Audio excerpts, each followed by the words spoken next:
The darkness within him had long ceased to be a choice.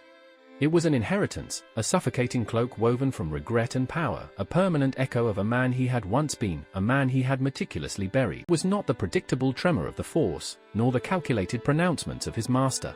It was a dream. A recurring, visceral vision that clawed at the edges of his carefully constructed reality. Within this desolate panorama, a sound began to bloom. A cry. Faint at first, a mere thread of desperation, but growing, intensifying, until it became a piercing lament that tore through the silence. It was a child's cry, raw with fear, laced with an unbearable need.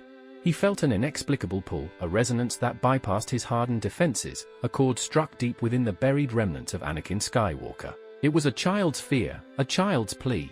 And with a certainty that defied logic, a certainty that chilled him more than any Sith incantation, he knew. It was his child. The cry, so full of raw vulnerability, intensified, then abruptly ceased, leaving only the oppressive, deafening silence of the desert. This dream was more than a phantom limb, more than a tormenting reminder of what had been lost, what had been irrevocably taken. It was a vision of a path not taken, a path he had glimpsed, however fleetingly, on that precipice of revelation. On Bespin, when the Emperor had urged him to strike down his own son, a flicker of the man he once was had ignited. A spark of rebellion against the suffocating darkness. He had refused.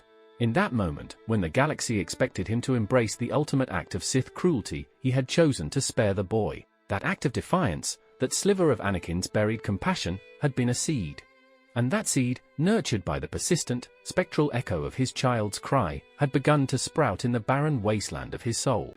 It spoke of a legacy, a continuation, a possibility he had long since buried beneath layers of pain and darkness.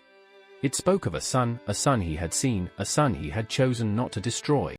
The Force, in its inscrutable wisdom, had guided him to this desolate world, not as a harbinger of doom, but as a beacon of truth. He needed answers.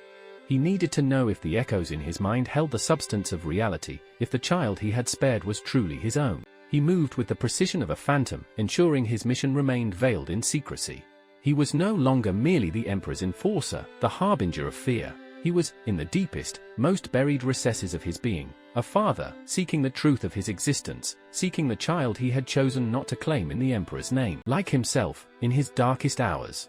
The dream had brought him here, but the future remained uncertain. He was no longer the Emperor's instrument of destruction, but a father seeking to shield his son, a son who represented the last vestige of his lost humanity. This world. It held the past. And now it held the future. A future he had never dared to imagine, a future first glimpsed in the torment of his dreams and solidified in the crucible of his defiance.